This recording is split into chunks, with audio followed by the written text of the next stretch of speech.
बिस्मिल्लाहिर्रहमानिर्रहीम अस्सलाम वालेकुम।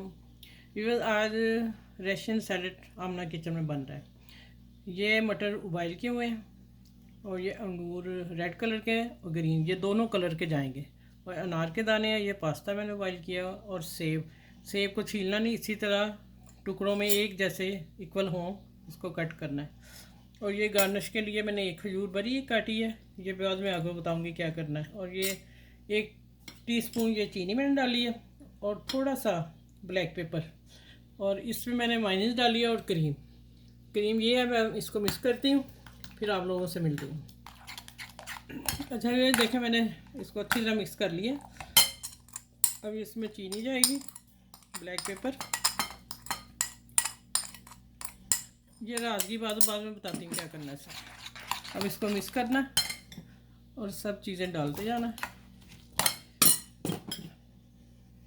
मकरोनी शायद मैं हाफ़ ही डालूँ, ज़्यादा है। अनार डालूँगी और अंगूर जाएंगे, ग्रीन वाले और ये रेड वाले, और ये मटर जाएंगे। अच्छा, जो बेसिक चीज़ आप मेरी वीडियो को वॉच करें, मैं जो एंड पे बताने वाली हूँ वो आप लोगों को ज़रूर नॉलेज होना चाहिए कि इसमें क्या चीज़ नहीं डले तो वो लेस नहीं छोड़ता। ये मैं 4 दिन भी इसमें रख सकती हूँ फ्रिज में। अगर हम इसमें 2 चीज़ें नहीं डालेंगे तो फिर वो सही रहेगा, अगर डालते हैं तो फिर वो देर तक नहीं चलेगा सलाद। और ये लेमन जूस, मैंने सिरका नहीं डालना, मैंने लेमन जूस डालना है फ्रेश, बस 1 चम्मच। ठीक है,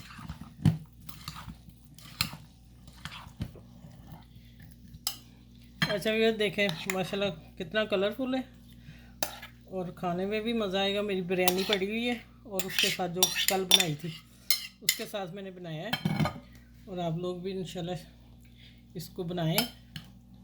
और अब मैं इसको, एक खजूर है जो मैं हल्का सा इसको, हाँ, एक खजूर डाली है बारीक काट के, अगर आपका दिल चाहता है, लेकिन ये डेकोरेशन के लिए अच्छी है, गार्निश अच्छी होती है। अच्छा, दूसरा ये मैं बताने वाली थी पूरी वीडियो के एंड में कि अगर आप इसमें आलू डालेंगे, डलते भी हैं, डालते हैं लोग, अगर आलू और केला डालेंगे तो फिर लॉन्ग टाइम नहीं चलेगी, फिर आप उसी दिन बना के खा सकते हैं कि वो लेस छोड़ देता है। अगर आपने वो नहीं डालना, 2 दिन रखना है सैलेड, तो फिर वो मत डालिएगा। ठीक है, उसी वक्त खाना फिर आलू और केला डाल सकते हैं।